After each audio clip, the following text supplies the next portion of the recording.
Hello dear students, greetings to all of you. Okay, आज हम chapter 1 जो हमारा चल रहा है उसका लेक्चर नंबर 4 लेके आए हैं, जिसमें हम इलेक्ट्रिक फील्ड किस तरह से प्रोड्यूस होता है और इलेक्ट्रिक फील्ड का स्टडी किस तरह से हम कर सकते हैं उसके बारे में डिस्कशन करेंगे। तो ऑलरेडी आपने 3 जो लेक्चर हमारे हो चुके हैं उसमें सीखा है कि चार्ज की प्रॉपर्टीज़ क्या क्या है, कंजर्वेशन ऑफ चार्ज किस तरह से होता है, क्वांटाइजेशन ऑफ चार्ज क्या है, ये सब हमने सीख चुके हैं हम। उसके बाद हमने Coulomb's law in scalar form and Coulomb's law in vector form भी सीखा है। ठीक है, तो अगर आपने नहीं किया है तो आप यूट्यूब पर टाइप करिए GS physics Coulomb's law in scalar form, Coulomb's law in vector form या property of charges, conservation of charges, तो आपको ये लेक्चर्स मिल जाएंगे।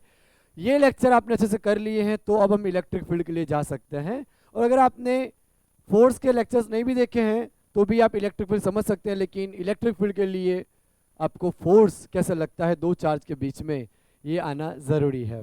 ठीक है, तो चलिए हम स्टार्ट करते हैं हमारा chapter number 1, electric charges and fields.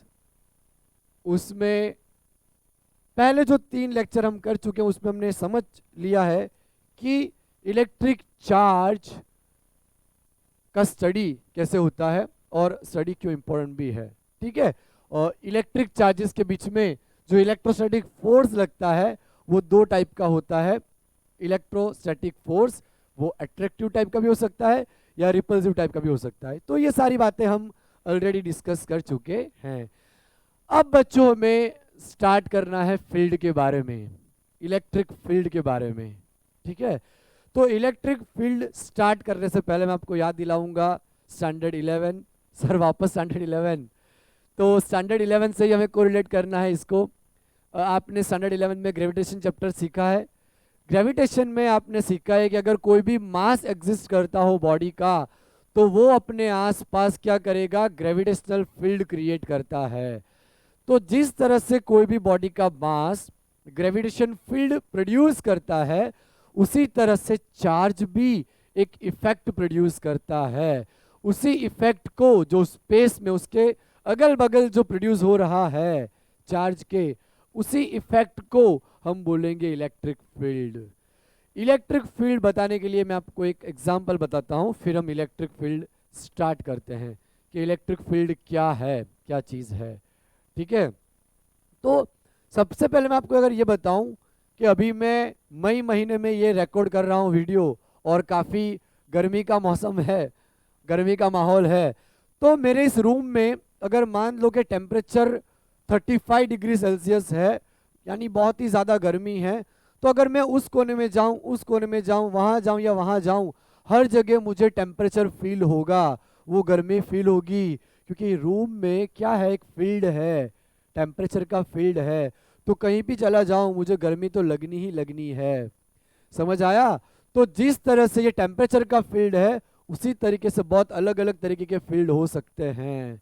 आपको एक और एग्जांपल दूं, तो जैसे कि अगर मैं स्विमिंग पूल में जाऊं, स्विमिंग पूल में पानी के अंदर मैं बैठ जाऊं, पानी के अंदर चला जाऊं, तो आपने 11 में सीखा है कि आपके ऊपर एक प्रेशर लगेगा। एटमॉस्फेरिक प्रेशर तो लगेगा ही, लेकिन डेप्थ की वजह से भी ρgh वाला प्रेशर लगेगा। तो आप स्विमिंग पूल के कोई भी कोने में चले जाओ, अगर आप पानी के अंदर हो तो आपको प्रेशर लगना ही लगना है। तो यहाँ मैंने जो बात करी 2 एग्जाम्पल की, तो दोनों में एक में टेम्परेचर का लग रहा है, एक में प्रेशर लग रहा है, तो दोनों स्केलर फील्ड हैं, लेकिन ये एक फील्ड है। अगर मैं स्विमिंग पूल के अंदर रहूंगा, कोई भी कोने में अगर रहूं या बीच में सेंटर पे या कहीं पे भी रहूं, तो मुझे वो प्रेशर लगना ही लगना है पानी का। ठीक है, तो इस तरह से क्यों प्रेशर लग रहा है, बिकॉज हम एक फील्ड में हैं, जहाँ जहाँ पानी है वहाँ हमें प्रेशर लगेगा ही। उसी तरीके से यहाँ भी एक फील्ड लगेगा, उसी को हम बोलेंगे इलेक्ट्रिक फील्ड, जो चार्ज प्रोड्यूस करेगा। तो मैं आपको डेफिनेशन भी बताऊंगा, बाकी सारे कंसेप्ट भी बताऊंगा इलेक्ट्रिक फील्ड के। तो हम बेसिक से स्टार्ट करते हैं। ठीक है, सबसे पहले आपको ये चीज़ पता होनी चाहिए कि इलेक्ट्रिक फील्ड जो है वो कैसे प्रोड्यूस होता है। मान लो हमारे पास एक चार्ज है, पॉजिटिव चार्ज, बच्चों आपको ये बात दिमाग में बिठा लेनी है कि अगर कोई भी हमारा चार्ज होगा तो उसके आसपास एक इफेक्ट प्रोड्यूस हो रही होगी, तो उस इफेक्ट की वजह क्या है, तो उसमें से निकलने वाली लाइंस, इस तरह से उसमें से लाइंस निकल रही होगी। तो ये जो लाइंस होगी वो इनफाइनाइट तक फैली होगी। वो सारी हम डिटेल में डिस्कशन करेंगे। इसके लिए हमारा जो लेक्चर नंबर 5 आएगा नेक्स्ट लेक्चर, वो हमारा टॉपिक ये होगा इलेक्ट्रिक फील्ड लाइंस। तो हम डिटेल में डिस्कशन करेंगे। अभी आज का टॉपिक समझने के लिए आपको ये जानना बेहद ज़रूरी है कि अगर हमारा चार्ज पॉजिटिव हुआ तो उसमें से लाइंस बाहर निकल रही होगी, ठीक है। वो लाइंस को हम देख नहीं सकते लेकिन फील ज़रूर कर सकते हैं। वो हम समझते हैं कैसे फील करेंगे उसका। तो आपको अभी ये याद रखना है कि अगर कोई भी पॉइंट चार्ज रहा तो उसमें से, अगर वो पॉइंट चार्ज पॉजिटिव रहा तो उसमें से लाइंस बाहर निकलेगी रेडियली आउटवर्ड, रेडियली आउटवर्ड बाहर निकलेगी लाइंस, ओके। अगर ये उसकी प्रॉपर्टी है कि अगर पॉजिटिव रहा तो लाइंस बाहर ही निकलेगी और रेडियली ही निकलेगी, हर तरफ निकलेगी, 3 डायमेंशनली। अगर मैं इसको मान लेता हूं चार्ज, तो इधर इधर इधर उधर इधर इधर उधर हर तरफ हमारी लाइंस बाहर निकलेगी। तो ये आपको समझना जरूरी है। अगर हमारा चार्ज हम लेते हैं नेगेटिव सोर्स, नेगेटिव चार्ज ले लेते हैं सोर्स चार्ज, तो इलेक्ट्रिक फील्ड हमारा इनवर्ड्स होगा, अंदर की तरफ होगा, अंदर आ रहा होगा इस तरह से, लाइंस एंटर कर रही होगी सोर्स में इस तरह से, ठीक है। तो ये आपको दिमाग में बिठा लेना, ये भी रेडियली ही होगा, लेकिन यहां पे क्या होगा, रेडियली इनवर्ड आएगा, रेडियली इनवर्ड, अंदर की तरफ होगी लाइंस, ओके, इसमें अंदर की तरफ होगी। Actually this all lines are physically present but we can not appear it, हमें दिखाई नहीं देगी। हमें बस इतना पता होगा कि चार्ज है, उसके आसपास क्या है वो दिखाई नहीं दे रहा होगा। तो हम यही तो प्रूव करने वाले हैं कि इलेक्ट्रिक फील्ड कैसे प्रोड्यूस हुआ। हमें दिखेगा नहीं लेकिन वो एक्चुअल में एग्जिस्ट करेगा। देखो बच्चों, आपने 10th में आप पढ़ चुके हो कि मान लो हमारे पास एक मैग्नेट है, ओके। तो मैग्नेट के पास में एक आयरन की नीडल की ले जाऊं, आयरन की नीडल ले जाऊं, यहां रखूं इस तरह से, तो क्या वो अट्रैक्ट हो पाएगी? तो नहीं हो पाएगी। अब मैं आपको थोड़ी फील देता हूं कि मैग्नेटिक फील्ड ड्रॉ करके, मान लो मैंने ये मैग्नेटिक फील्ड ड्रॉ करा है, अगर मैं इसी कील को यहां पे रखूं तो अब वो अट्रैक्ट हो जाएगी क्योंकि वो मैग्नेटिक फील्ड के रीजन के अंदर है, तो ये मैग्नेट उसको अट्रैक्ट करने के लिए कैपेबल है। क्या आपको ये लाइंस दिखाई देती है? नहीं दिखाई देती। जिस तरह से आपको ये मैग्नेटिक लाइंस नहीं दिखाई देती, उसी तरीके से आपको इलेक्ट्रिक फील्ड लाइंस भी नहीं दिखाई देगी, लेकिन वो एक्चुअल में एग्जिस्ट करेगी। जिस तरह से ये नीडल फोर्स एक्सपीरियंस करता है टुवर्ड्स मैग्नेट्स, उसी तरह से यहाँ पे भी अगर मैं इसके फील्ड में दूसरा कोई चार्ज ले आता हूं तो वो भी इसको या तो अट्रैक्ट करेगा, अगर यहाँ होगा पॉजिटिव चार्ज तो उसको रिपेल करेगा, ठीक है। तो इस तरीके से जो चार्ज है उसके आसपास, उसके अगल बगल में एक फील्ड प्रोड्यूस हो रहा है, तो वही फील्ड जो है उसको हम इलेक्ट्रिक फील्ड से डिफाइन करेंगे। तो और थोड़ा डिटेल में समझते हैं और उसको प्रूव करते हैं कि किस तरह से वो प्रोड्यूस हो रहा है, ओके। अगर मैं ये फील्ड ड्रॉ ना करूं, हम समझते हैं उसको किस तरह से ये होगा। देखो,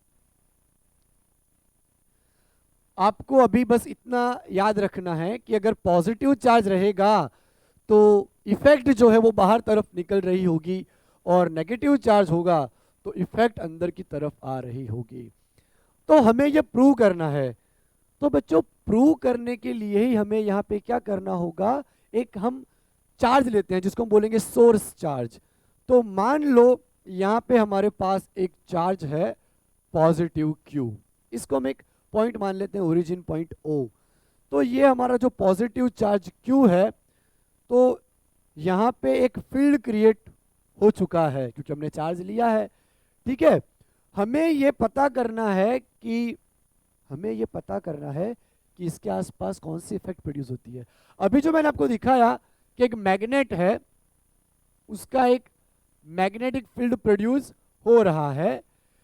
अब बच्चों अगर मैं यहाँ पे नीडल रखूं, यहाँ पे रखूं या ना रखूं, फील्ड तो रहेगा ही।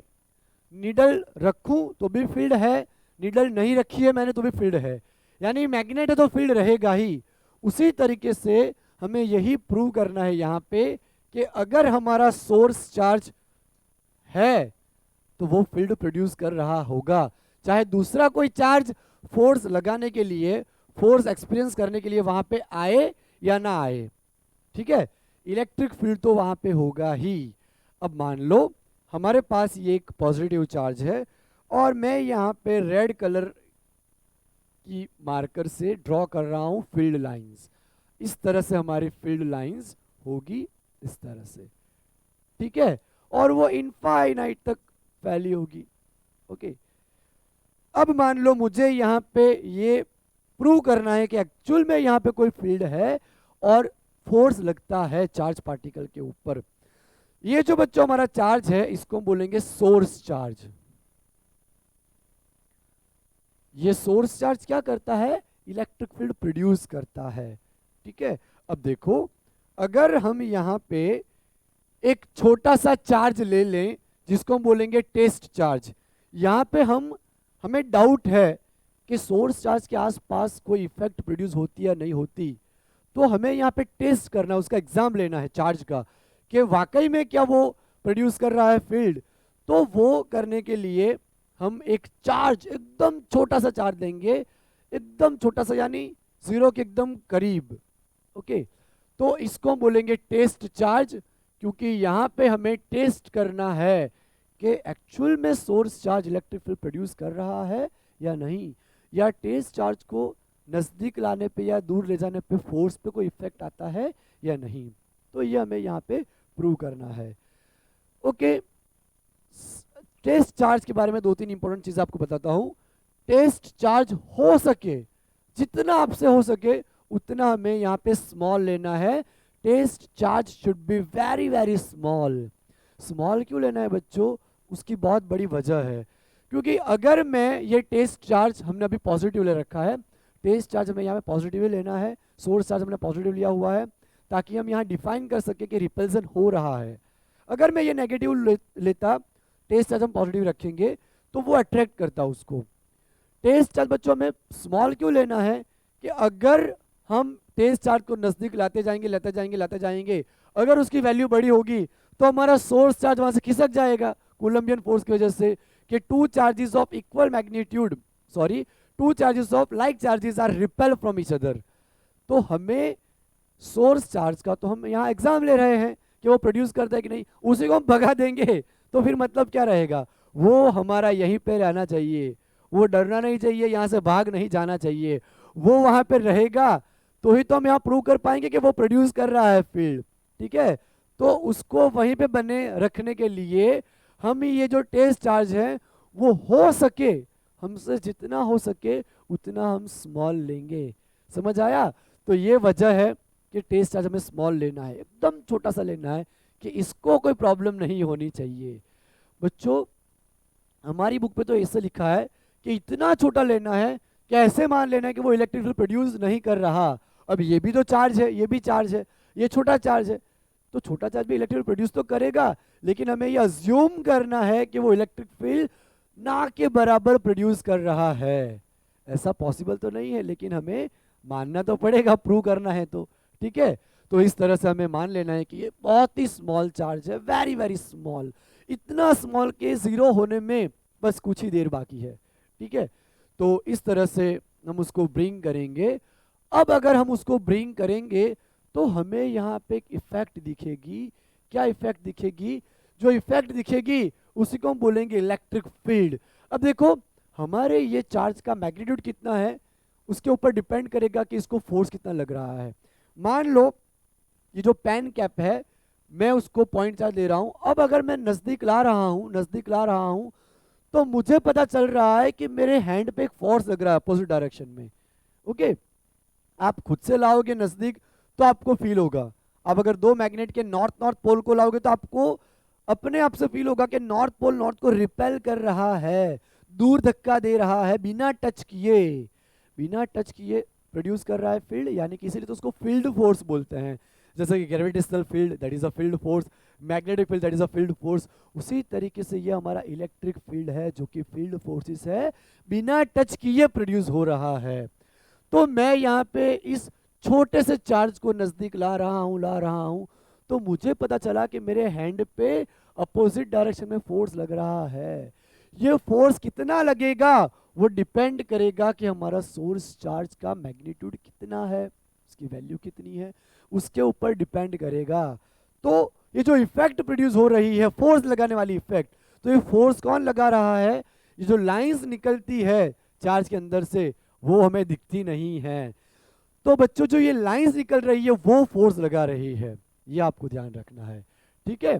तो इलेक्ट्रिक फील्ड को हम डिफाइन कर सकते हैं, force acting on test charge upon magnitude of that charge, that test charge. तो हम इसको इस तरह से डिफाइन कर सकते हैं, E is equal to F upon Q not.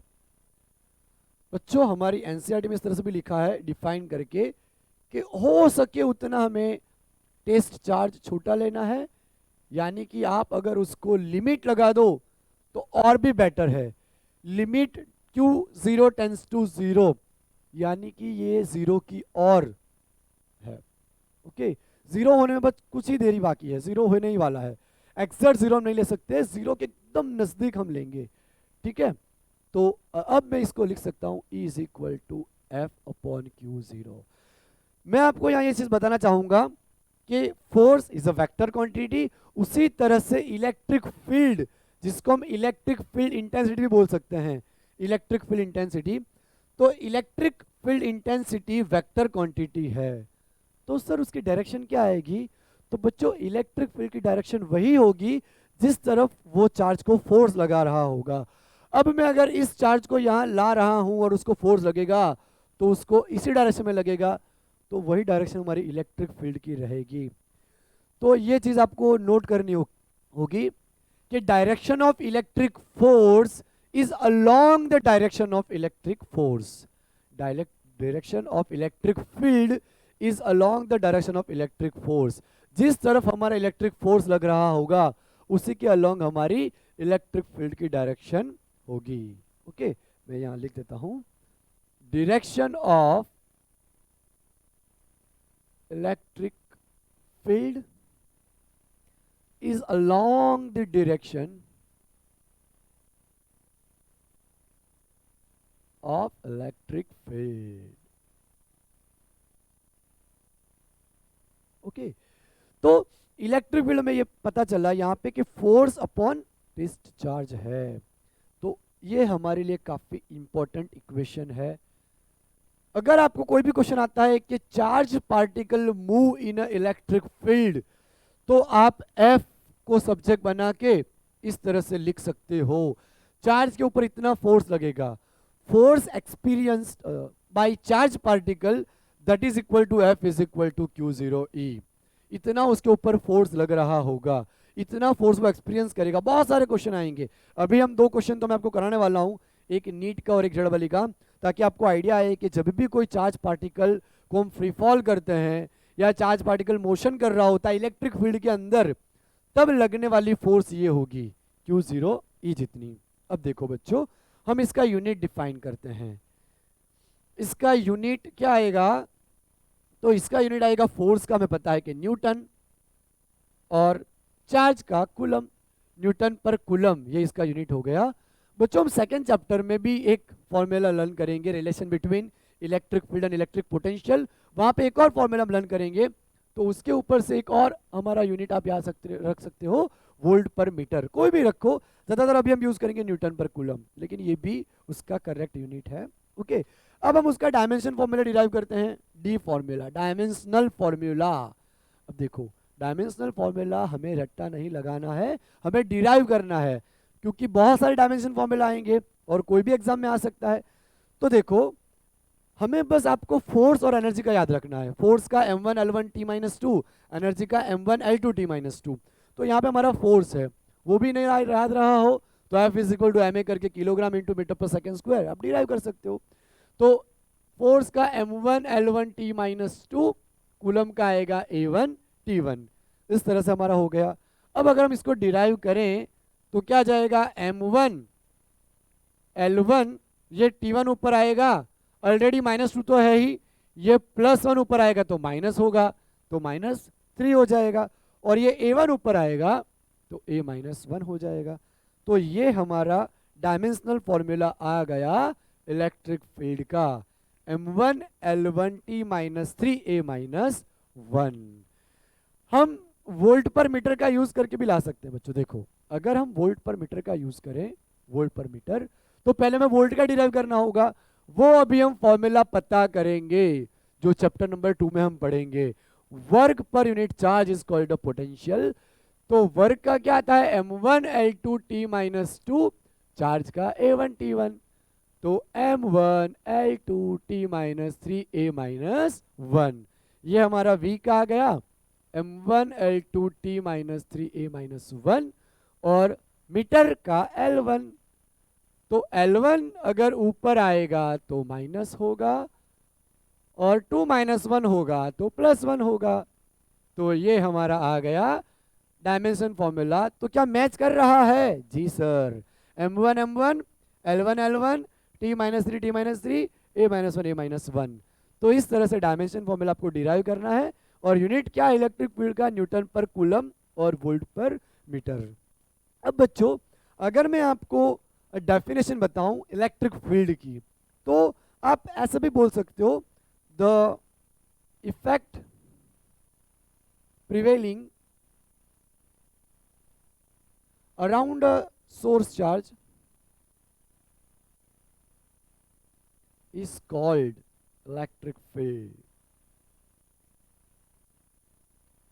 ये प्रिवेलिंग क्या है, तो इफेक्ट बनी हुई है, आसपास एक इफेक्ट प्रोड्यूस हुई है, हो चुकी है।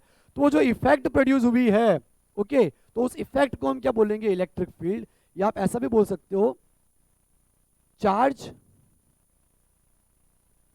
produces something,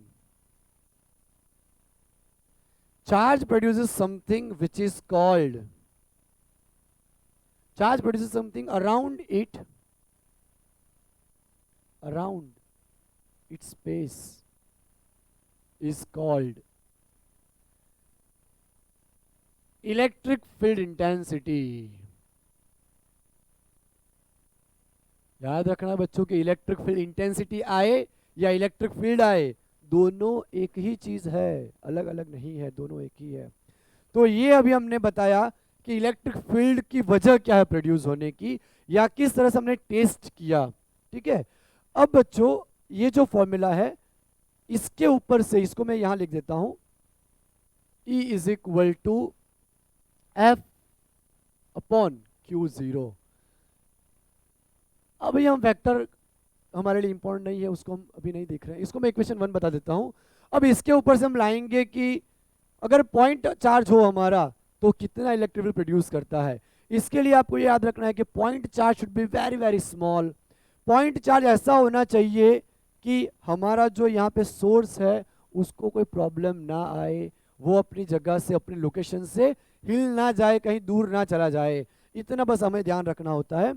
और एक बात कि हम ऐसा मान लेते हैं कि आर पोजीशन पे यहाँ पे हमारा एक पार्टिकल है P, अभी हमारा पॉइंट चार्ज हम वहां पे ला चुके हैं Q0 को, तो उसके ऊपर कितना फोर्स लगेगा, और ये पॉइंट चार्ज जो हमारा सोर्स चार्ज, उसकी वजह से कितना इलेक्ट्रिक फील्ड प्रोड्यूस हो रहा है, वो हम डिस्कस करेंगे।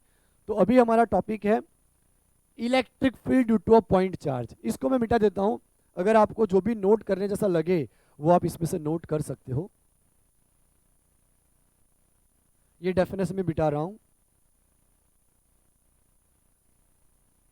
ये सोर्स चार्ज हमारा और ये टेस्ट चार्ज है। अब टेस्ट चार्ज की वजह से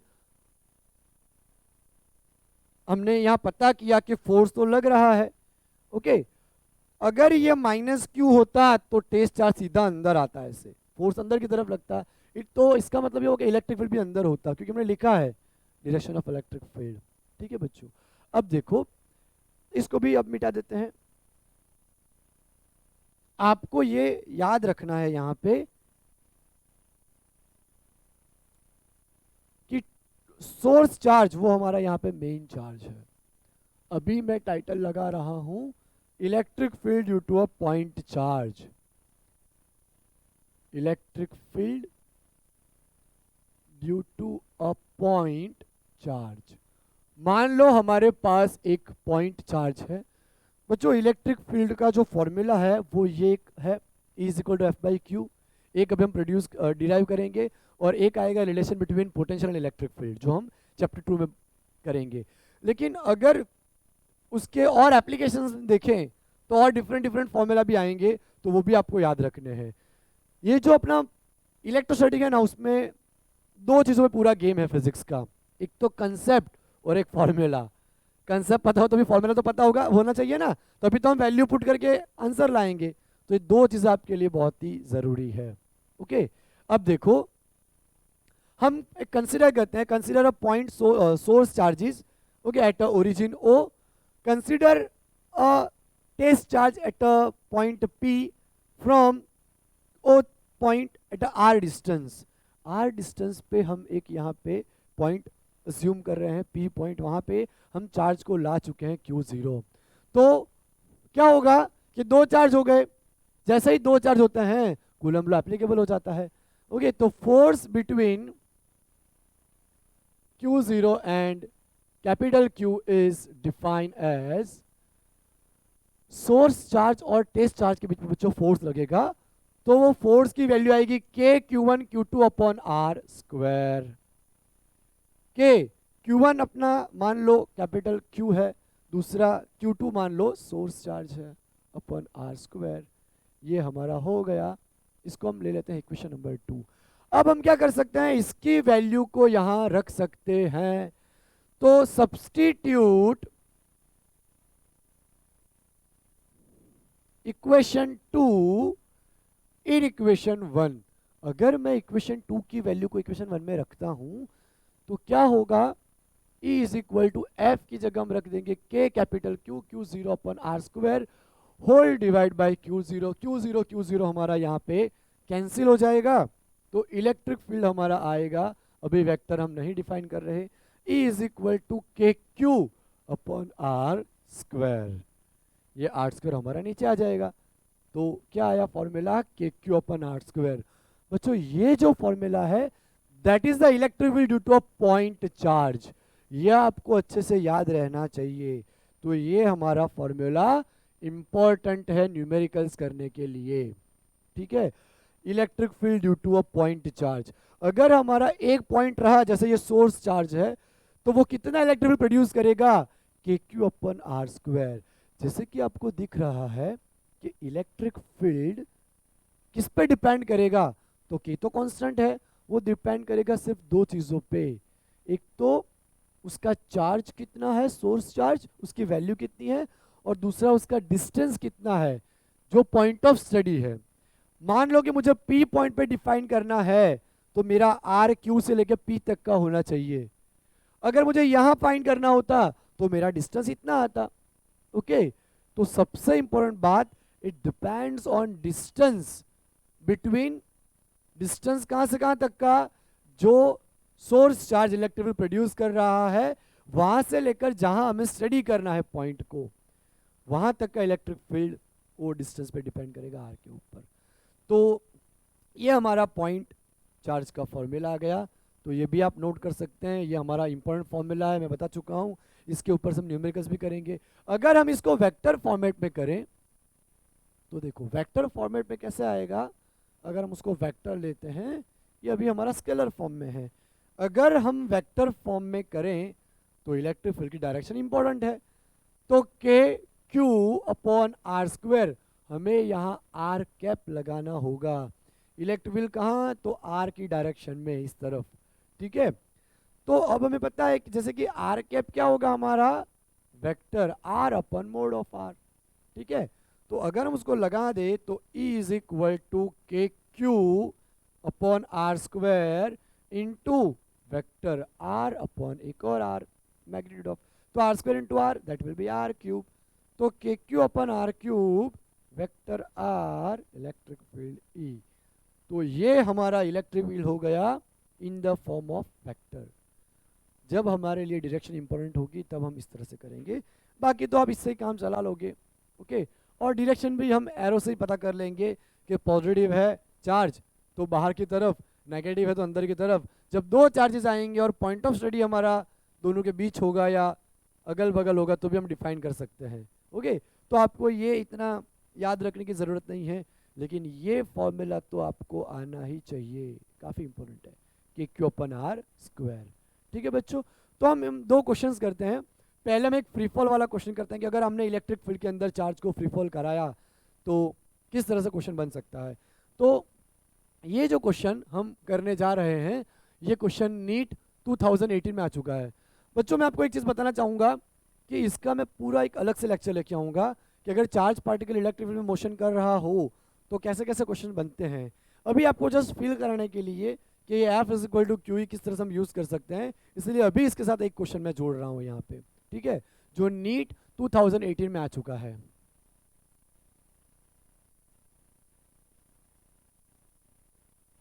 पूरा क्वेश्चन में फॉर्मेट सिर्फ बता रहा हूँ आपको, क्वेश्चन नहीं लिख रहा, थोड़ा लंबा हो जाएगा। नीट 2018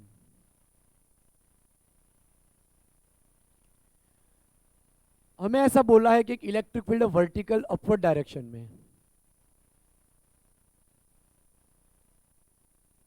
वर्टिकल अपवर्ड कब होता है, जब चार्ज हमारा पॉजिटिव नीचे की तरफ हो और नेगेटिव चार्ज हमारा ऊपर की तरफ हो, तब हमें एक इलेक्ट्रॉन को फ्री फॉल करवाना है। ठीक है, और फिर हमें क्या करना है, सेम हाइट से प्रोटॉन को फ्री फॉल करवाना है डायरेक्शन रिवर्स करके। इसमें हमें डायरेक्शन रिवर्स कर देनी है। अच्छे से देखना, पॉजिटिव चार्ज ऊपर है नेगेटिव नीचे, ये क्वेश्चन में गिवन है। हाँ, मैं अपने आप से नहीं बना रहा, क्वेश्चन में गिवन है। ठीक है, डायग्राम गिवन नहीं है, सिर्फ कंसेप्ट गिवन है कि initially electric field is in upward direction and proton electron is fall from some height h in the same situation at the same height. Now keep electric field in a reverse direction of a same magnitude and a same we have to fall proton from a same height. तो हमें यहाँ पे ये पता करना है कि distance h हमारा यहाँ पे सेम है। हमें यहाँ पे ये पता करना है कि स्मॉल टाइम इलेक्ट्रॉन को कितना टाइम लगेगा, ज़्यादा टाइम लगेगा या कम लगेगा। मैं आपको ऑप्शन लिख के बताता हूँ। फर्स्ट ऑप्शन, इलेक्ट्रॉन को लगने वाला टाइम कैसा होगा इन कंपेयर ऑफ प्रोटॉन, दोनों को हम फॉल करवा रहे हैं, इलेक्ट्रॉन को लगने वाला time in comparison of proton कैसा होगा, तो smaller. B option 5 times greater, C 10 times greater, और डी इक्वल। ठीक है, तो ये हमें ध्यान रखना है कि इलेक्ट्रॉन को लगने वाला समय जो होगा वो प्रोटॉन के कंपैरिजन में कैसा आएगा। तो देखो, जैसे हमने यहाँ देखा कि यहाँ फ्री फॉल करवाया जा रहा है इलेक्ट्रॉन प्रोटॉन को, तो फ्री फॉल के लिए हमारा कौन सा इक्वेशन हमने 11 में पढ़ा है, सर वापस 11 की बात, लेकिन 11 के सारे फॉर्मूला, हमें बहुत सारे फॉर्मूला यहाँ यूज होंगे। ओके, तो using second equation of motion, हमने जो कांस्टेंट एक्सेलरेशन के लिए 3 फॉर्मूला पढ़े थे उसमें से सेकंड फॉर्मूला हमारा क्या था, तो S is equal to U T plus half A T square, V0t plus half A T square. तो यहाँ पे बच्चों हम क्या करते हैं कि S को ले लेते हैं H। ठीक है, U इनिशियल वेलोसिटी हमारी क्या आएगी यहाँ पे 0, क्योंकि हम फ्री फॉल करवा रहे हैं। ठीक है, और एक्सेलरेशन क्या आएगा, तो चार्ज के ऊपर जो फोर्स लगेगा वो कितना लगेगा, F is equal to Q E. अभी हमने पढ़ा कि force acting on a charge particle inside the electric field is defined as F is equal to QE. Okay, now Q we can define it as a E if it would be electron, that is minus E. If it would be a proton, it will be plus plus E अगर proton रहेगा। तो F हम define करेंगे M a small E capital E, तो A हमारा हो जाएगा, M को नीचे ले आते हैं, small E capital E by M. तो ये सारी वैल्यूज जो हैं वो हमें रखनी है इसमें, इस वाले फॉर्मूला में। ओके, तो सब्स्टिट्यूट ऑल वैल्यूज, अगर हम सब वैल्यू यहां रख देते हैं तो h is equal to U हमारा 0 हो जाएगा, 0 हाफ ए हमारा आएगा small A capital E by M T का स्क्वायर, टी स्क्वायर। ठीक है, तो h is equal to E by 2m T square. हमें तो समय पता करना है, तो ये 2m ऊपर आ जाएगा, 2mh अपॉन स्मॉल ई कैपिटल ई, ये हमारा हो गया।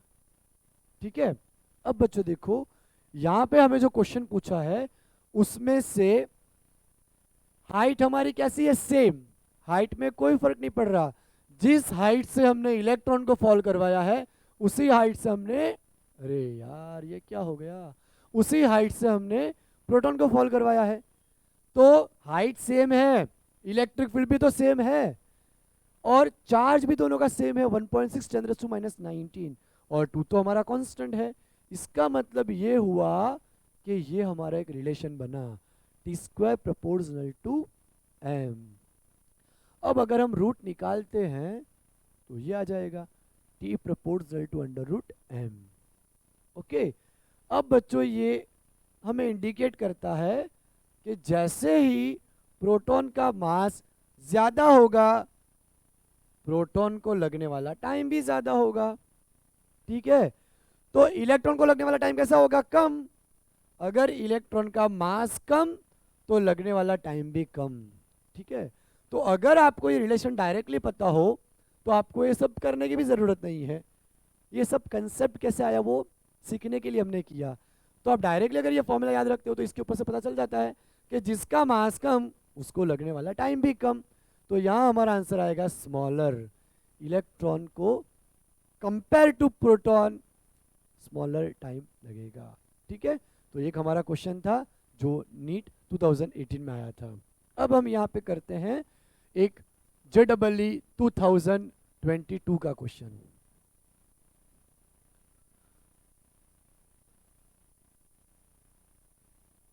JEE 2022 में एक बैलेंस होने वाला क्वेश्चन आया था कि अगर वाटर ड्रॉपलेट को हमें बैलेंस रखना है तो कितना इलेक्ट्रिक फील्ड हमें रखना होना, कि इलेक्ट्रिक फील्ड सॉरी गिवन है।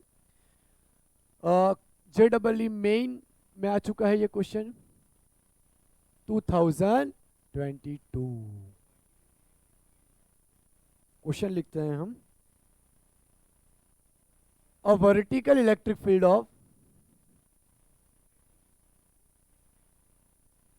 of magnitude 4.9 × 10⁵ न्यूटन पर कूलम, इतना हमें इलेक्ट्रिक फील्ड गिवन है, इतना हमें गिवन है। Just prevents the water droplet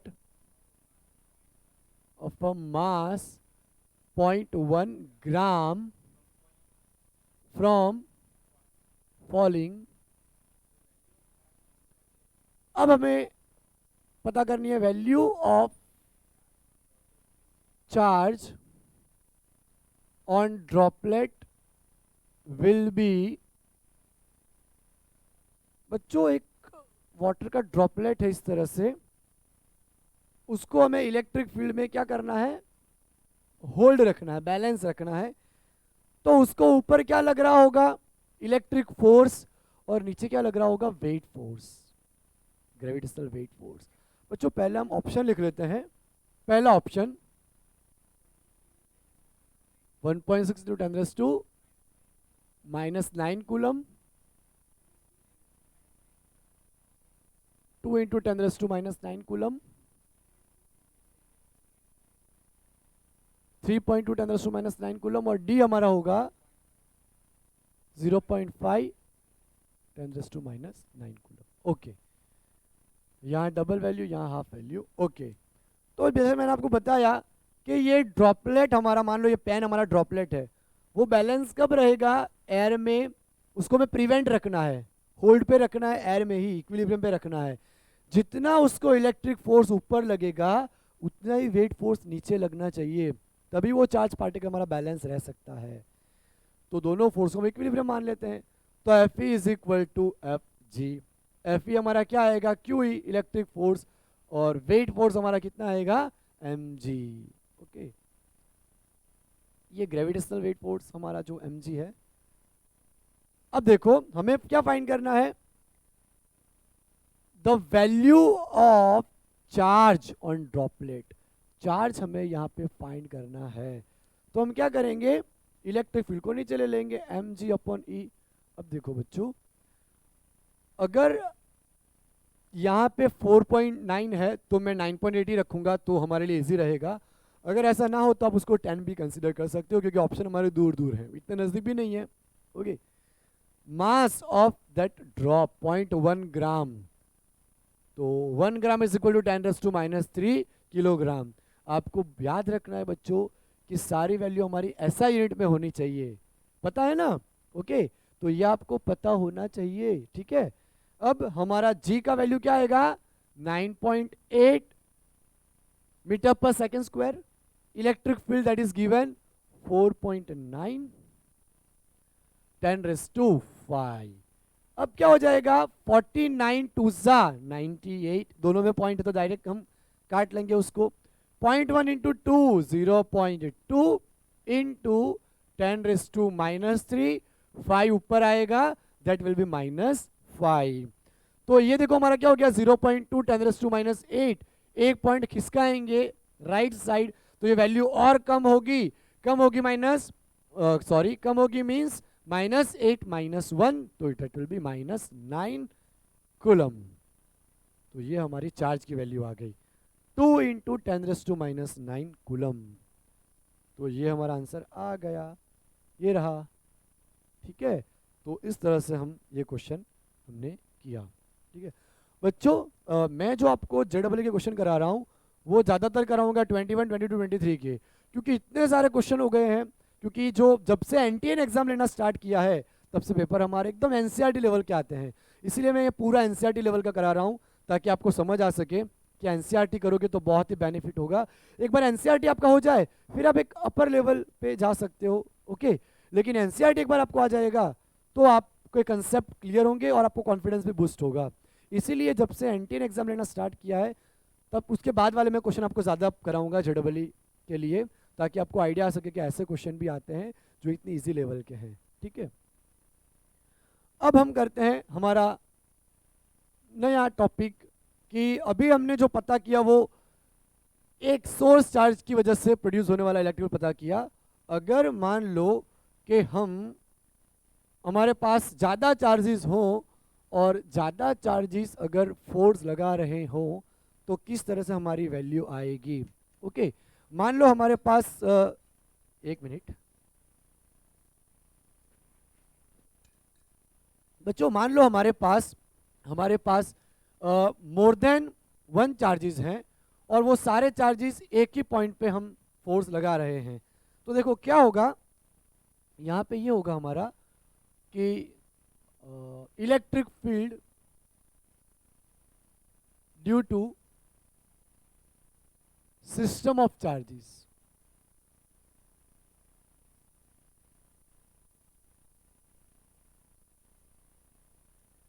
मान लो हमारे पास चार्ज की सिस्टम है, ठीक है, बहुत सारे चार्जेस हैं। अभी हम 2 ले रहे हैं, लेकिन मैं आपको n चार्ज पार्टिकल के लिए भी करा दूंगा फॉर्मूला।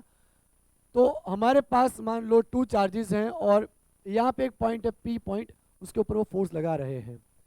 सपोज करो कि पहला चार्ज हमारा यहाँ पे है Q1, ठीक है, यहाँ पे हमारा कहीं पे ये हमारा ओरिजिन है। ओरिजिन से Q1 की जो दूरी है वो हम मान लेते हैं कि पोजीशन वेक्टर उसका R1 है। सेकेंड चार्ज हम यहाँ पे लेते हैं Q2, ओके, उसकी जो हम दूरी मान लेते हैं R2, ओके। हमें ये पता करना है कि यहाँ पे एक P पॉइंट है, तो Q1 और Q2 की वजह से P पॉइंट पे प्रोड्यूस होने वाला इलेक्ट्रिक फील्ड कितना होगा? तो इसको हम क्या बोलेंगे? हमने ऑलरेडी फोर्स के लिए किया है, यस, सही, आपको आइडिया आया। इसको बोलेंगे सुपरपोजिशन प्रिंसिपल। दो चार्जेस एक पॉइंट पे इलेक्ट्रिक फील्ड प्रोड्यूस करेंगे, तो पहले कौन करेगा? Q1 करेगा, उसकी वैल्यू आएगी E1। बच्चों R1 से P का डिस्टेंस कितना हो जाएगा? R1P, तो उसको हम R1P से डिफाइन कर लेते हैं।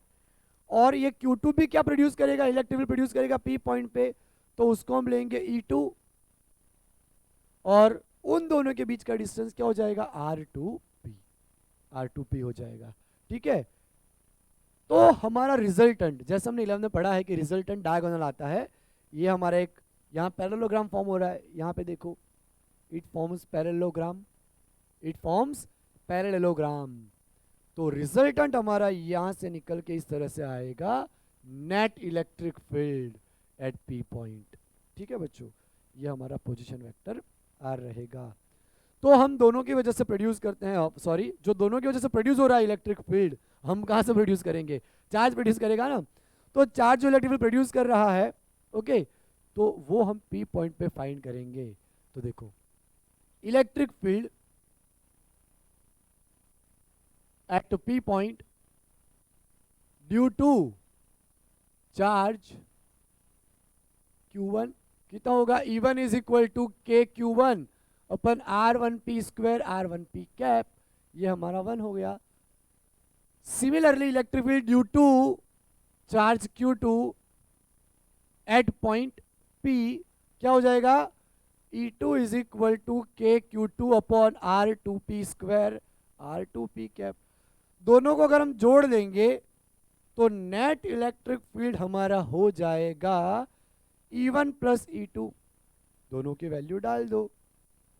E1 की वैल्यू हमारी है KQ1 upon R1P square R1P cap, और E2 की वैल्यू है हमारी KQ2 R2P square R2P cap. इस तरह से मिल गया। तो ये हमारा नेट इलेक्ट्रिक फील्ड आया दोनों चार्ज की वजह से P पॉइंट पे। तो इस पे ऊपर बहुत क्वेश्चन बनते हैं बच्चों, ट्रायंगल बेस, स्क्वायर वाले क्वेश्चन, तो इस तरह से आप उसको सॉल्व कर सकते हो। मान लो अगर n चार्जेस होते हैं, यहाँ पे Q1 Q2 Q3 Q4 dash dash Qn, तो सारे फोर्स लगाते हैं यहाँ पे इस तरह से, तो सबके फोर्स हमें ऐड करने पड़ते हैं यहाँ पे। तो for n system, for n charge particle system,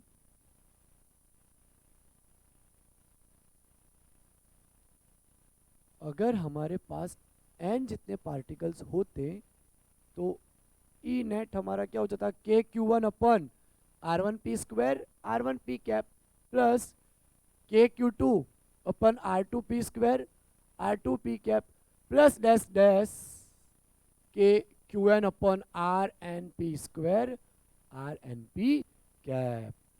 ठीक है बच्चों, अब अगर हमें सबको जोड़ना है इन द फॉर्म ऑफ समेशन, तो हम क्या कर लेंगे? समेशन 1 से लेके n तक के सारे चार्ज पार्टिकल P पॉइंट पे इलेक्ट्रिक फील्ड प्रोड्यूस कर रहे हैं, तो KQ1 R1I square R1I cap, इस तरह से हो जाएगा। तो इसमें से आप KQ1 को बाहर भी निकाल सकते हो। तो इस तरह से आपको नेट कितना फोर्स लग रहा है P पॉइंट पे, इलेक्ट्रिक फील्ड, सॉरी, कितना इलेक्ट्रिक फील्ड प्रोड्यूस हो रहा है P पॉइंट पे, वो आप निकाल सकते हो। मैं आपको एक क्वेश्चन कराता हूं जो JEE 2022 में आ चुका है, इसके ऊपर से, तो आपको और क्लियर होगा कंसेप्ट कि किस तरह से हम इलेक्ट्रिक फील्ड पर्टिकुलर पॉइंट पे जिस पे फाइंड करने को बोला है वो फाइंड कर सकते हैं। थियरी ये लर्न करने से बेटर रहेगा, अगर आप क्वेश्चन की प्रैक्टिस करोगे तो आपको कंसेप्ट और भी ज़्यादा क्लियर हो जाएगा, क्योंकि इस थियरी में इतना कुछ है नहीं कि आप उसको प्रिपेयर करो। आपको बस कंसेप्ट आइडिया होना चाहिए कि किस तरह से हो रहा है। तो इसका हम क्वेश्चन करते हैं, जो ये टॉपिक भी मिटा देता हूं मैं। JEE 2022 का एक क्वेश्चन है हमारा। मैं क्वेश्चन यहाँ पे पूरा लिख नहीं रहा हूँ, सिर्फ आपको बता देता हूँ कि किस तरह से क्वेश्चन हमारा आया है। सॉरी, हमारे पास एक स्क्वायर है, उस स्क्वायर में यहाँ पे पॉइंट है ए बी सी डी। यहाँ पे हमारे पास चार्ज है q/2, ये गिवन है क्वेश्चन में पूरा। यहाँ पे चार्ज है q, यहाँ पे चार्ज है q/2।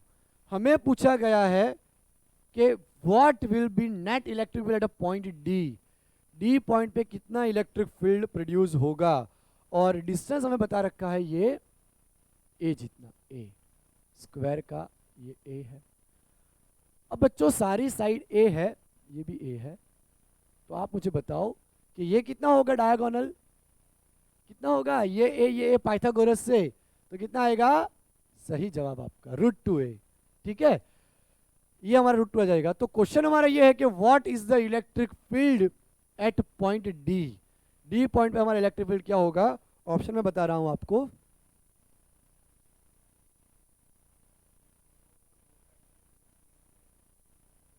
के क्यू अपॉन ए स्क्वायर, यानी कि Q upon 4πε0 A square 1/√2 plus, बच्चों इसी तरह से हमारा ऑप्शन डी में यहां लिख देता हूं,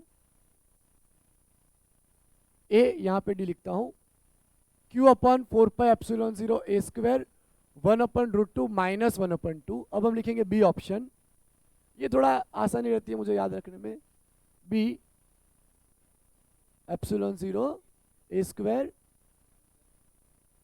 और इस तरफ आ जाएगा 1 माइनस 1/2।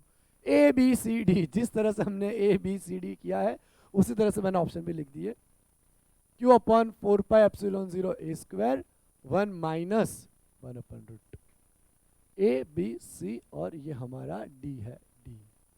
ओके, तो बच्चों पहले हमें क्या करना होगा कि इलेक्ट्रिक फील्ड फाइंड करना होगा प्लस q/2 की वजह से यहाँ पे, उसको हम बोलेंगे E1। ठीक है, तो पहले हम E1 निकाल लेते हैं। Electric field at point D due to charge plus q/2 from at point A, उसको हम E1 हमने बोला है। तो E1 इज इक्वल टू, अभी हमने फॉर्मूला पता किया कि q/r², ठीक है, r1p यहां से यहां तक का डिस्टेंस, तो कितना आएगा a, तो देखो के चार्ज की वैल्यू यहां गिवन है कितनी, q/2, आधा चार्ज दिया है, तो आधा चार्ज रख दिया हमने, डिस्टेंस हमें दिया है a²। बच्चों ये 2 जो है वो नीचे आ जाएगा, तो इट विल बी kq/2a²। ठीक है, तो ये हमारा आ गया E1 kq/2a²। कोई दिक्कत, कोई दिक्कत नहीं, वेरी गुड, ये हमारा इक्वेशन 1 हो गया। अब हम लेंगे इलेक्ट्रिक फील्ड किसकी वजह से, ये प्लस q/2 की वजह से, यहां से जाएगा इस तरह से, तो ये हमें मिलेगा E2। ठीक है, तो electric field at point D due to charge q/2, उसको हम E2 बोलेंगे। तो E2 हमारा क्या आएगा, सेम चीज है, देखो चार्ज की वैल्यू भी सेम q/2, डिस्टेंस भी सेम, तो ज्यादा मेहनत क्यों करने की, कॉम्पिटिटिव एग्जाम है, टाइम हमारे पास बहुत कम है, तो यही लिख दो कि kq/2a²। ठीक है, तो kq/2a² हमें मिल गया, इसकी वजह से चार्ज। यहां पे हमारा तीसरा चार्ज भी है। पहले मैं क्या करता हूं, इन दोनों का रिजल्टेंट निकाल लेता हूं, जो रेड पेन से मिलेगा मुझे इस तरफ, दोनों के बीच में यहाँ पे, उसको हम E' मान लेते हैं, E', E1 और E2 की वजह से। देखो यहां मैं लेता हूं net electric field due to E1 and E2। देखो बच्चों इस यहां मैं ड्रॉ कर रहा हूं, E1 हमारा, ये हमारा E2 है, ये हमारा E1 है, तो दोनों की वजह से मिलने वाला इलेक्ट्रिक फील्ड हमारा E' यहाँ पे हम पता कर रहे हैं इस तरह से। तो जैसे कि हमें पता है कि दोनों के बीच में 90 एंगल बन रहा है और 2 वेक्टर हैं, तो E' हमारा क्या आएगा, जैसे कि आपको पता है E1² plus E2² plus E1 E2 cos 90, क्योंकि दोनों परपेंडिकुलर है तो 90 डिग्री बनेगा, cos 90 0 तो पूरा 0, E1² प्लस E2², तो E' हमारा क्या हो जाएगा, देखो कि Q 2a² का whole square plus KQ 2a का होल स्क्वायर। तो 2 टाइम KQ अपन 2a² का होल स्क्वायर मिल जाएगा हमें, ठीक है। अब बच्चों अगर हम रूट निकालें इसका, तो √2 और इसका रूट क्या निकलेगा, KQ अपन 2a²। तो ये हमें मिल गया एक इक्वेशन, जिसको इक्वेशन नंबर 3 मान लेते हैं। ओके, अब बच्चों हमें क्या करना है, ईडेस मिल गया। अब जो हमारा ब्लू कलर का लाइन दिख रहा है आपको, वो हमारा E3 है। तो ये third charge particle, sorry B charge particle है Q, वो इस तरफ इलेक्ट्रिक फील्ड प्रोड्यूस करेगा कितना, E जितना। तो यहां मैं लिख रहा हूं electric field due two plus Q charge at D point, तो वो हमारा आ जाएगा E3 के Q अपन R²। लेकिन यहां पे अपना डिस्टेंस कितना है, √2a है, तो हम करेंगे √2a का स्क्वायर, ठीक है बच्चों, √2a का स्क्वायर। तो वो हमारा आ जाएगा KQ √2 का स्क्वायर 2 और a का स्क्वायर a²। तो E3 हमें मिला कितना, KQ अपन 2a²। ये हमारा इक्वेशन नंबर 4। अब देखो बच्चों, ईडेस तो हमारा है ही, और ये ब्लू कलर की लाइन निकल के आई हमारा E3। अब दोनों को हम ऐड करेंगे तो हमारा रिजल्ट मिल जाएगा हमें, ठीक है। तो resultant net electric field eight D point, मैं ED लिख देता हूं D पॉइंट पे, ताकि हमें फाइंड करना है E3 plus E dash. E3 कितना आया, KQ अपॉन 2a², ठीक है, प्लस E डैश हमारा कितना निकल के आया था, √2 अपॉन KQ 2a²। बच्चों आपको पता है जैसे कि √2 जो 2 है वो कितना होगा, √2 इंटू √2, ठीक है। तो मैं एक √2 कैंसिल कर दूंगा, वेरी गुड। अब देखो KQ अपन 2a² प्लस KQ अपन √2a²। KQ अपन a² को हम बाहर निकाल देंगे, KQ अपन a² हमारा बाहर निकल जाएगा।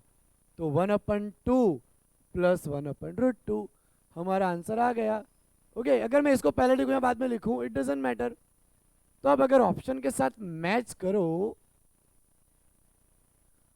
ऑप्शन के साथ मैच किया रे, कौन सा आया, K की वैल्यू आपको पता है क्या आता है, K की वैल्यू आती है 4πε0a²। तो ये हमारा हो गया Q अपन 4πε0² 1/√2 प्लस 1/2। तो आंसर हमारा आ जाएगा A, ठीक है। तो इस तरह से आ सकते हैं बच्चों। मैं आपको एक और दिखाता हूँ कंसेप्ट। मान लो अगर ट्राइंगल है, ओके, यहाँ चार्ज है, यहाँ पे आपको पूछा है फोर्स। तो अगर ये पॉजिटिव है, यहाँ से इलेक्ट्रिक फील्ड बाहर, ये नेगेटिव है यहाँ से अंदर, तो आपको यहाँ ये वाला एंगल लेके फाइंड कर देना है। तो ऐसे वाले क्वेश्चन में क्या जाएगा, E1² plus E2² plus 2E1 E2 cos 120, क्योंकि ये 60 डिग्री एंगल, ये 60, ये 60, अब टोटल ये 180 है, ठीक है, ये 60, तो ये कितना बचेगा 120। तो इस तरह से ट्राइंगल के भी क्वेश्चन बनेंगे, स्क्वायर के भी बनेंगे। ये एक अच्छा वाला क्वेश्चन जो जेई में आ चुका है वो हमने किया, ताकि आपको आइडिया आ सके कि कैसे क्वेश्चन बनते हैं और इस तरह के क्वेश्चन हम किस तरह सॉल्व कर सकते हैं, ठीक है बच्चों।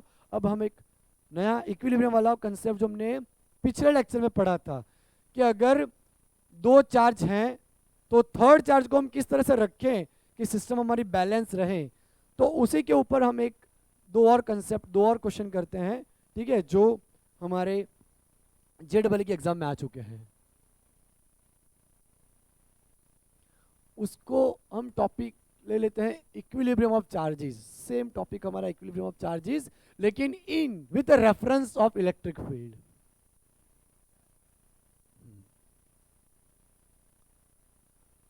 इक्विलिब्रियम हमारा चार्ज पार्टिकल का किस तरह से होगा वो हम डिफाइन करेंगे।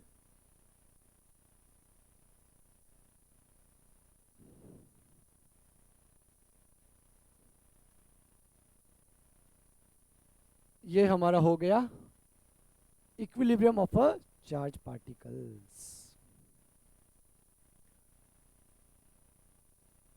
इक्विलिब्रियम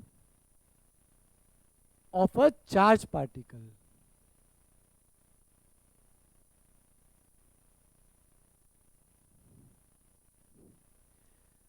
देखो इसमें डायरेक्टली मैं आपको कंसेप्ट क्वेश्चन से ही कराता हूं ताकि हमारा टाइम ना जाए, और कंसेप्ट हमें आइडिया आ जाएगा अगर हम एक दो क्वेश्चन करते हैं तो। ठीक है, तो एक जेडब्ल्यू का क्वेश्चन है हमारा, जेडब्ल्यू मेन 2022।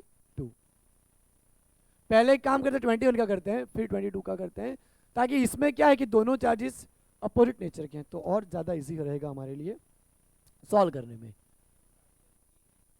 दो पार्टिकल हमारे पास, two particles A and B having a charges 20 microcoulomb and -5 microcoulomb respectively are held fixed with a separation of 5 centimetre.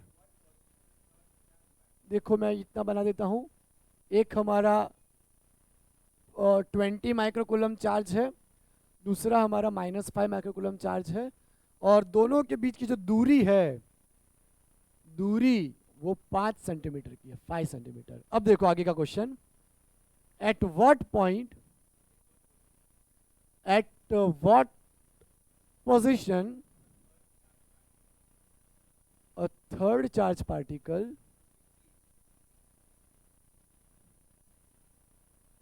should be placed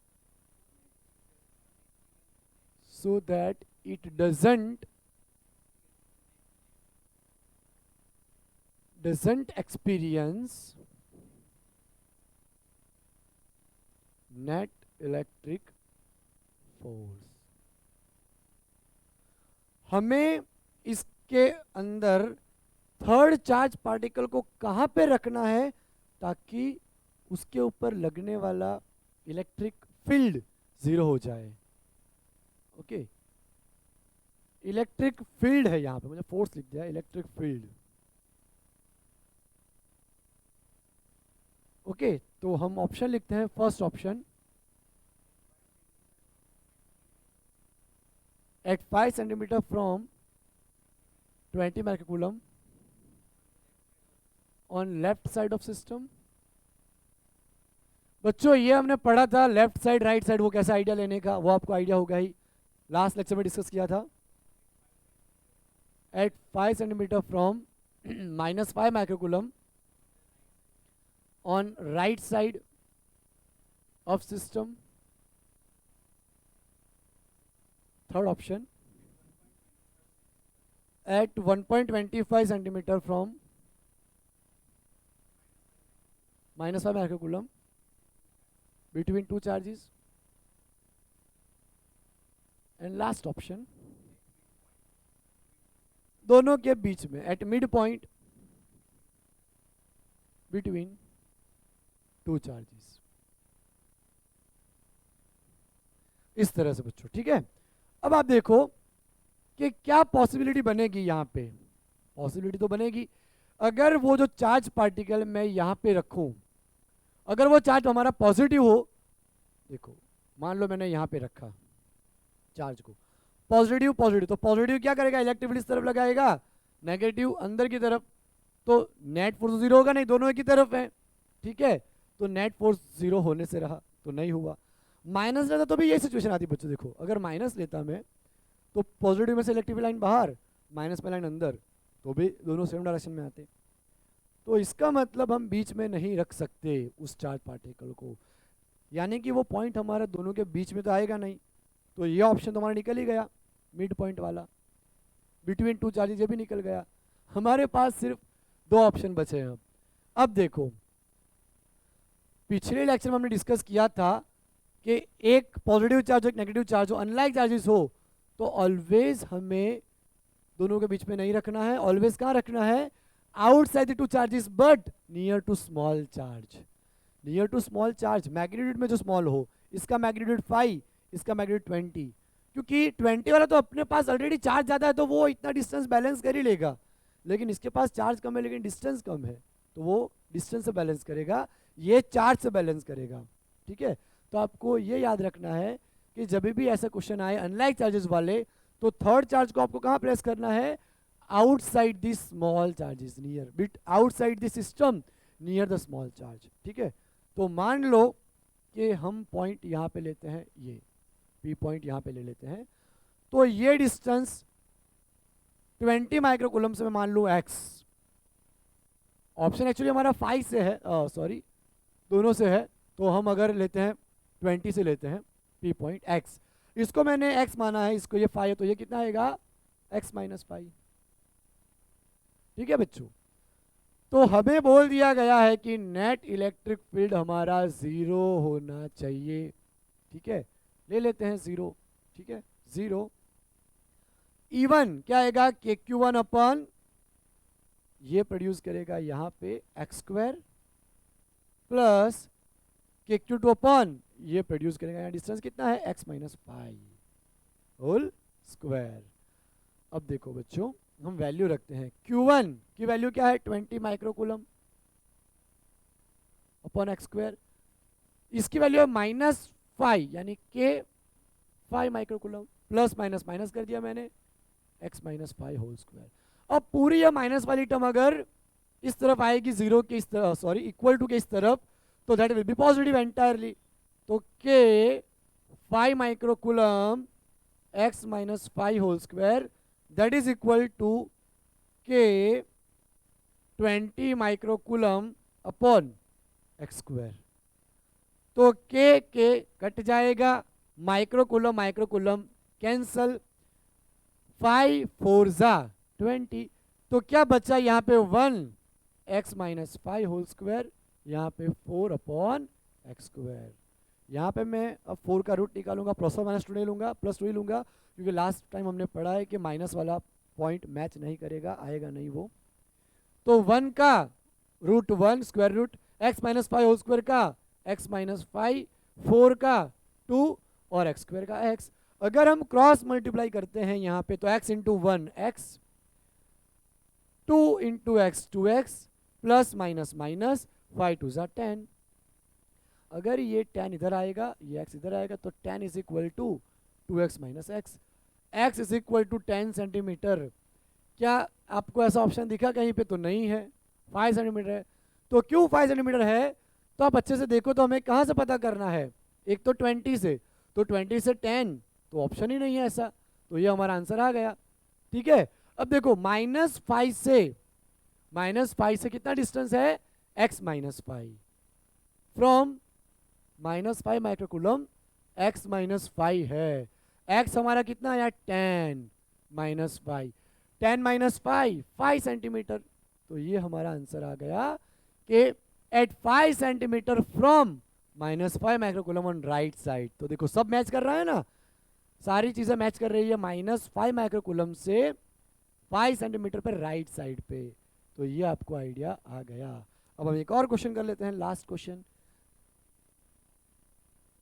हाँ, जो लास्ट क्वेश्चन है वो JEE मेन का ही है, लेकिन 2023 का है। उसमें हमारा जो चार्जेस है दोनों लाइक चार्जेस हैं, और थोड़ा अलग टाइप का क्वेश्चन है इससे, तो आपको और आइडिया आएगा कि ऐसे क्वेश्चन किस तरह से हम कर सकते हैं।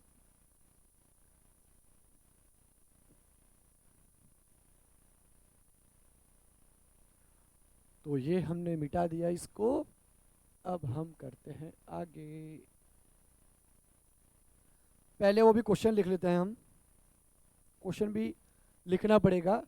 JEE mains 2023, okay. A point charge of 10 microcoulomb is placed at origin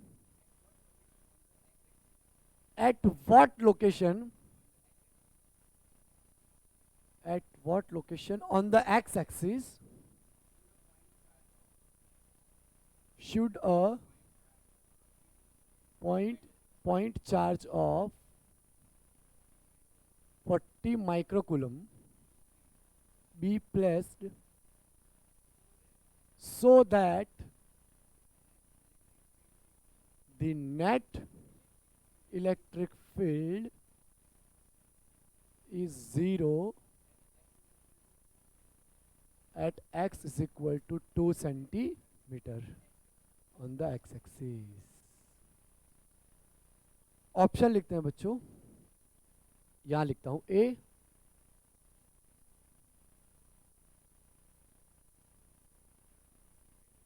x is equal to 6 centimeter, x is equal to 4 centimeter, x is equal to 8 centimetre. बच्चों ऑलरेडी हमें यहाँ पे x is equal to 2 centimetre दिया है, कहाँ गया, तो हम यहाँ पे r ले लेते हैं, वो डिस्टेंस को हम r मान लेते हैं. ओके अब देखो यहाँ पे हमें क्वेश्चन में बोला गया है कि पहला जो हमारा चार्ज रखा है ना, वो कहाँ पे रखा है, ओरिजिन पे. अ point charge on 10 microcoulomb is placed origin. तो यहां मैं ओरिजिन मान लेता हूं, 10 माइक्रोकूलम को रखा है. At what location on the x axis should be a point charge 40 microcoulomb be placed so that. हमें इस 40 माइक्रोकूलम को कहां रखना चाहिए, हमें इस 40 माइक्रोकूलम को कहां पे रखना चाहिए ताकि एक्स एक्सिस पे 2 सेंटीमीटर पे इलेक्ट्रिक फील्ड 0 हो जाए. ठीक है, इसका मतलब ये बोला इन्होंने कि ये हमारा x is equal to 2 centimetre मान लो यहाँ पे है, यहाँ पे इलेक्ट्रिक फील्ड का 0 होने को बोला है, यहाँ पे हमारा इलेक्ट्रिक फील्ड 0 होने को बोला है. कहाँ पे रखा जाए ताकि वो 0 इलेक्ट्रिक फील्ड यहाँ पे 0 हो जाए. तो मान लो मैंने यहाँ रख रहा हूँ, ओके, कितने डिस्टेंस पे रख रहा हूँ, r डिस्टेंस पे मैंने रखा ताकि इलेक्ट्रिक फील्ड 0 हो जाए. अब बच्चों ये r हो गया हमारा, ये 2 हो गया, तो ये क्या आएगा r-2. ठीक है, इलेक्ट्रिक फील्ड 0 होने को बोला है. इलेक्ट्रिक फील्ड 0 कब होता है, जब दोनों इक्वल मैग्नीट्यूड के लेकिन अपोजिट डायरेक्शन में हो. ठीक है, देखो ये प्लस है तो इसका इलेक्ट्रिक फील्ड इस तरफ बाहर निकलेगा, ये भी प्लस है, इसका इलेक्ट्रिक फील्ड इस तरफ बाहर निकलेगा, तो दोनों अपोजिट आए. जब भी इलेक्ट्रिक फील्ड में ऐसी साइन अपोजिट आती है तो आपको क्या करना है, एक को माइनस लेना है, एक को प्लस लेना है, या फिर सब्ट्रैक्शन करना होता है. तो देखो बच्चों, नेट इलेक्ट्रिक फील्ड हमें 0 लेना है. बच्चों इस क्वेश्चन में नेट इलेक्ट्रिक फील्ड हमारा 0 होना है. तो देखो पी पॉइंट हमारा यहां आया, ठीक है, तो पॉजिटिव इस तरफ क्रिएट करेगा, ये पॉजिटिव इस तरफ क्रिएट करेगा. अगर दोनों अपोजिट हो तो हम क्या कर सकते हैं कि डायरेक्शन एक की नेगेटिव हमें लेनी पड़ती है, या फिर आप directly E1 is equal to E2 भी कर सकते हो. अगर मैं E1 प्लस E2 लिखूं तो इसका KQ1 अपन R1 स्क्वायर, इसका मुझे माइनस लेना पड़ेगा क्योंकि अपोजिट है, तभी तो 0 होगा ना. KQ2 upon R2 square is equal to 0. अब हम इसको इस तरफ लाते हैं, तो KQ1 upon R1 square is equal to KQ2 upon R2 square. K हमारा कैंसिल हो गया. अब बच्चों Q1 चार्ज हमारा कितना है, 10 माइक्रोकूलम, और वो यहाँ पे प्रोड्यूस कर रहा है न्यूट्रल इलेक्ट्रिक फील्ड 0 प्रोड्यूस कर रहा है, कितने डिस्टेंस पे, 2 पे, 2 का स्क्वायर इज इक्वल टू, अब ये यहाँ कर रहा है Q2 हमारा 40 माइक्रोकूलम, और वो प्रोड्यूस कर रहा है R-2 डिस्टेंस पे, R-2 का whole square. Microcoulomb microcoulomb cancel, 0 0 cancel, 2 हम रूट निकालते हैं, 1 का स्क्वायर रूट 1, 2 स्क्वायर का 2, 4 का 2, R-2 होल स्क्वायर का R-2, क्रॉस मल्टीप्लाई करेंगे, R-2 इज इक्वल टू 4, इधर आ गया. तो हमें ओरिजिन से 6 सेंटीमीटर पे दूसरा 40 माइक्रोकूलम रखना होगा ताकि पी पॉइंट पे इलेक्ट्रिक फील्ड कैसा हो जाए, 0 हो जाए. अब आपको समझ आया, यानी हमारा आंसर आया R is equal to 6 centimetre. हमें यहाँ से 6 सेंटीमीटर पे सेकेंड चार्ज रखना होगा ताकि 2 सेंटीमीटर चार्ज पे हमारा आंसर 0 आए. बच्चों यहाँ पे 2 सेंटीमीटर और यहाँ पे 4, क्योंकि कम डिस्टेंस होगा, जितना डिस्टेंस कम उतना इलेक्ट्रिक फील्ड ज़्यादा, बिकॉज हमने रिलेशन क्या पढ़ा है, इनवर्सली प्रोपोर्शनल. ठीक है, और बच्चों इसका मैं ग्राफ ड्रॉ करूं जो हमने पढ़ा KQ अपन R स्क्वायर, तो उसका ग्राफ हमारा इस तरह से फॉलो होगा, यहाँ पे E, यहाँ पे R.